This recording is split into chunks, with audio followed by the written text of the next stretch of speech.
Wiggling wacky worms. This video shows various presentations of 4 1/4 to 5 1/4 inch wacky worms with external and internal O-rings. The non-weighted weedless wonder hook gives the worm subtle action on the drop, and the new weighted reduced snag wacky hooks in weights of 1/16 and 1/8 ounce produce incredible lifelike action on the drop. Both the weedless wonder hook and the new weighted hooks give excellent protection, positive hookups, and reduced snag performance in weeds, rocks, and wood. The O-ring rigged wacky worms produce an average of 7 bass before they need to be replaced. This is the wacky worm rigging segment of our video presentation. This is an 11/32 diameter wacky worm. This is the new 13/32.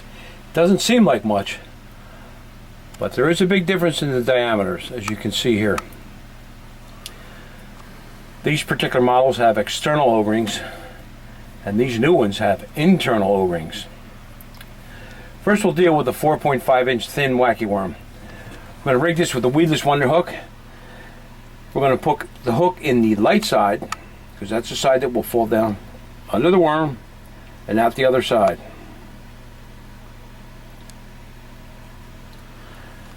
In open water areas, you can use an octopus hook and rig the same way.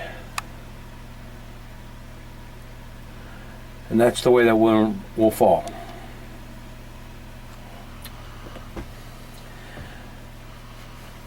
Now this is the new wacky worm with the external O-ring.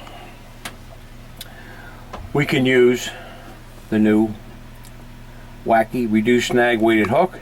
This happens to be a 1/8 ounce. I'm going to put this in on one side of the O-ring, through the other, out the other side. You can adjust that to sync with the colors you want, or you have the option of doing it this way. And that's the way the worm will fall. The only problem with this is sometimes the largemouth will fold the worm over this way and put the heart back into the worm. You will not land the fish.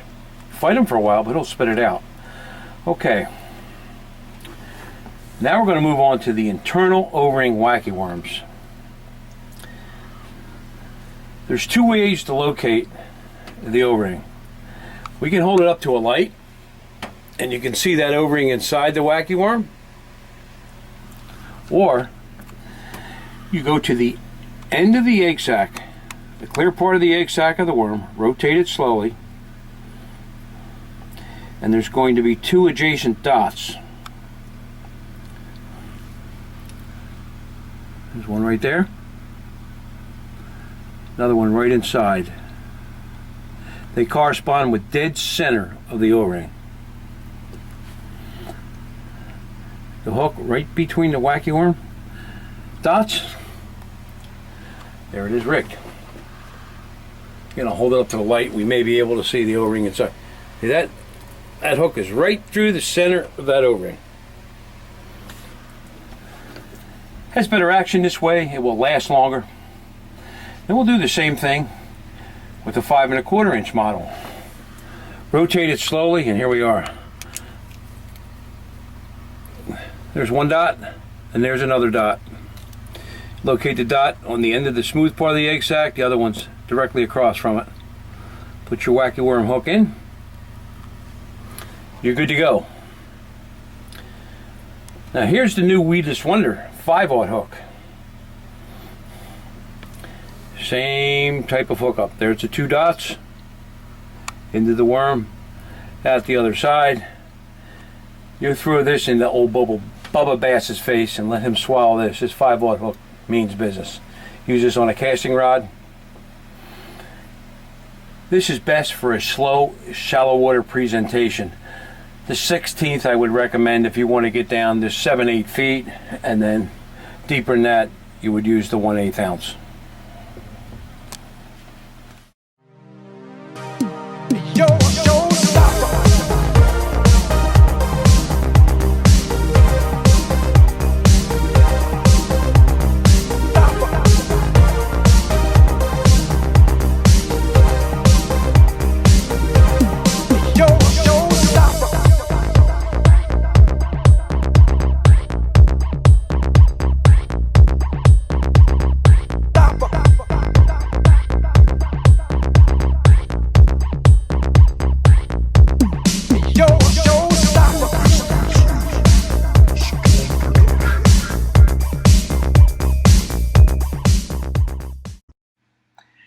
helpful if you use sensitive line, such as braided line with a fluorocarbon leader, to detect the light taps associated with this finesse type of fishing.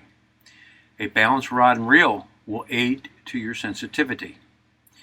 We use spinning rods for the smaller 4.5-inch worms and casting rods for the 5.25-inch worms. Pre-spawn, they are fished on inside edges of weed lines, especially cutouts moving towards outside edges. River anglers will do best in reduced current pockets and shoreline eddies. Post-spawn action for river anglers will occur on current seams associated with slower pockets and ledges with boulders. Lake anglers will do well focusing on outside edges of weed lines, deeper water ledges, and drop-offs for the post-spawn period. They are presented on semi-tight line, and the angler should pay attention to his line entering the water to see sudden line movements indicating ahead.